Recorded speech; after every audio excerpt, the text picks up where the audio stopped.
Welcome back to the Talk of the Town podcast here with Dunstable Town Manager Steve O'Reilly. Steve, just coming up to 2 months in charge at Dunstable.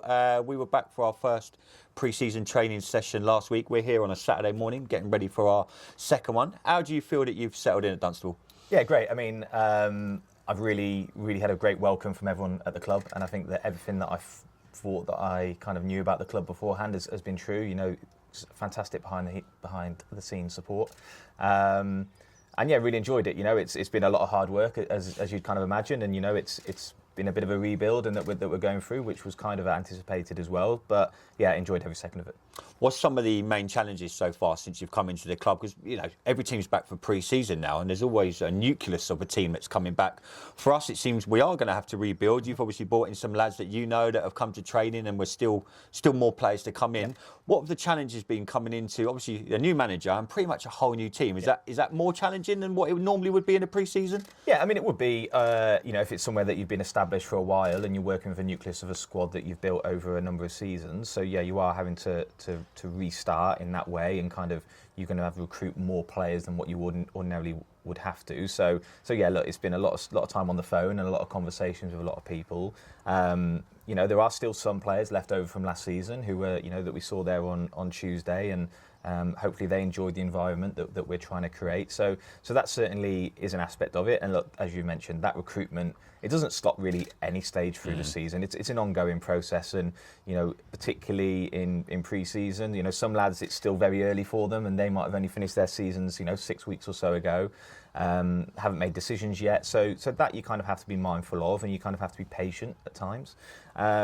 You know, there's other logistical things that, again, that some people might not be aware of, you know, so it's about making sure that we've got the setup right and equipment right, and we've got our pre-season schedule sorted. You know, that was one of the kind of number one priorities that I had when I came in, and, you know, we had to spend a lot of time in terms of getting that right. So there's a lot that you have to do.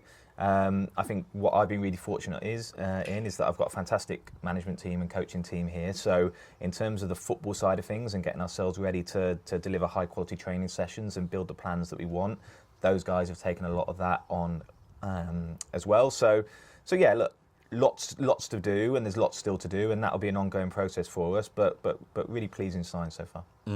At training last week, a lot of people commented on social media, it's like, I'm seeing a lot of footballs here. Yeah. The old school days of running are gone. I mean, I was helping out with training, like me and Steve are helping out with every session, but the feedback that I got was how structured the session was. Obviously, there's a lot of footballs gone are the days of running up hills and stuff like that. How is that what you're looking to get out of pre-season? Because the balls are out straight away. Yeah, they are, and I think that, look, you know, the challenge that I have to our coaching staff and myself really is that if we can't put on a 2-hour training session that pushes the lads physically as well as involves, you know, football and how we want to play and the kind of ideas that we're trying to get across, then we're not doing our job properly, right? So, you know, I've delivered sessions and I've seen sessions, and there's nothing wrong with that fitness work.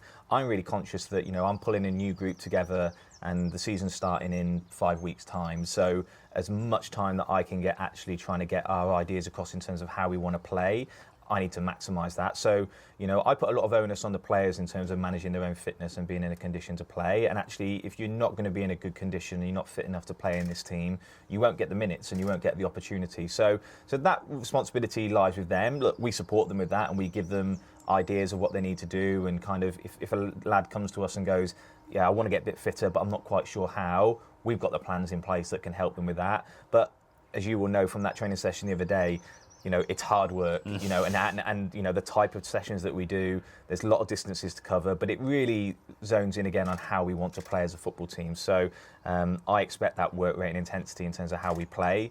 It's how we train, and so I'm very confident that how we do that, these lads will be in good condition when we're ready to start.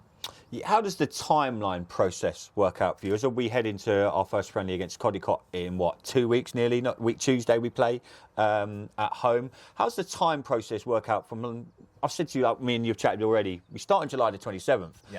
How, in your mind, do you get to where you want to get by July the 27th? Obviously, we know players will come and go, even between then and, say, October and stuff like that. But what's the process for you as you go through pre-season? Because it's good having, like, we had nearly 30 lads last week. But how do you whittle that down to know where you want to get to? Yeah, so, I mean, the first thought is always, you know, and we've again, it's something that we spoke about, is those first week or two, it's really about setting the culture and setting how we're going to operate, what the expectancy is on us, on the players, them to understand how we work, and starting to embed some ideas of how we're going to play. Now, we'll add more complexity into that as we go along. Players, again, will be more comfortable in what we do. As you've mentioned, some players will come and go. We'll hopefully improve the group gradually as we move forward. So that's really where the focus is early on. As we start getting into those pre-season games, that's when we're starting to, trying to see those ideas actually on the pitch. We'll get a better idea of some of the players. Some of the players I know really well, and I know really what they can bring to the table straight away. Other lads I might not know quite so well, so it'll be about seeing what they do. And as we get closer and closer to the start of the season, the squad will kind of, get more focused, and we'll get closer to in terms of how we want to play. But as I said to you, that's an ongoing process for us. That won't happen, in the first month. It won't just happen in the first 3 months, 6 months, a year. My view is that we continually evolve and we continue to get better as a football team. So yeah, first and foremost, get the culture right, set how we're going to operate, and then we start adding complexity in terms of how we're going to play the game. Yeah, it's quite a thing that you said, like mention how we're going to operate. What I noticed as well is like you said, the players could change between now and October. That's non-league football. But from what we saw last week, it was a lot of the ball on the floor. It was a lot of ball movement work. Is it quite important to you guys, you, Liam, Swanee, everyone that's here now, all the coaching staff, that you get that Dunstable identity? Like you said to me when I very first interviewed just over a month ago, you want to get an identity of how Dunstable Town play, and that was already evident the other night on the very first training session. A lot of people commented to me, like I was helping out, and it's like, the ball's on the floor a lot. They seem to be let us pass and move. It was very intricate passing. Is that how you want to get that message? No matter who's here come September, October, that message isn't going to change for you. Yeah. So to be really clear, like I say, we will be a good footballing team. That will be the identity of us. And so having good players who are technically able to do that is an important part of it. But I also said to you previously as well, I expect us to be able to win all types of games of football. And so look, I'm very mindful that you're going to get in terms of different stages of the season. You're going to play on some difficult pitches away from home, but even at home at times, conditions dictate that. So we need to be able to mix our game up. But yeah, look, I'm not going to hide away from the fact that I want us to play football that is of good technical quality, that we look after the ball, but actually that we play forward and we penetrate as well. So yeah, that will be a flavour of it from what you guys saw the other day. That will continue to evolve. And as I said to you, those ideas, we want players to be comfortable and to be confident and to bring their best ability to our training sessions and how we play. What we have to help them with as we move forward is understanding the moments when those are right to do. And actually when there's moments where we have to be a little bit more pragmatic and we can't always play that we need to. So, that in-possession side particularly is something there, but I hope actually that the thing that would really stand out going forward is actually how we operate out of possession. I really like players who work hard. We're going to be a pressing team. We're going to be a front foot team out of possession. We're going to try and get the ball back quickly. And I think that those are the ideas that we really start to embed early on. The League AGM is today. Something that we spoke about last season. Matty's over there working away on his boards at the minute, but he thankfully got the season to start on a Saturday. How important is it for you as a manager and as a club and as a team that, at the start of the season, we maybe do go Saturday, Tuesday, Saturday? Is that something that you think about as a manager? Because we got to January and February, and the lads behind the scenes here will tell you that countless games were called off all over the league. Is it something do you have much input as managers around the league and what goes on there? Not so much, and I think that, look, if your focus is anything outside of really what you're trying to do with your team on the pitch, I think you can get a little bit distracted from that. So, look, we need to be ready for whenever and whenever we need to start, and actually, whether we've got 8 games in the first month and a half or whether we've got 4 or 5, we'll be ready for that. I'm not going to moan about more opportunities to coach and train, because I think that, as you guys hopefully have seen already as well, that's a really important part of actually our model. So actually more opportunities to be able to do that is great as well. But everyone loves to play the games, so so certainly if we're going into Saturday, Tuesday from the start, we'll be ready for that. A little bit interesting this season because obviously there's less teams in the league and maybe even less to come.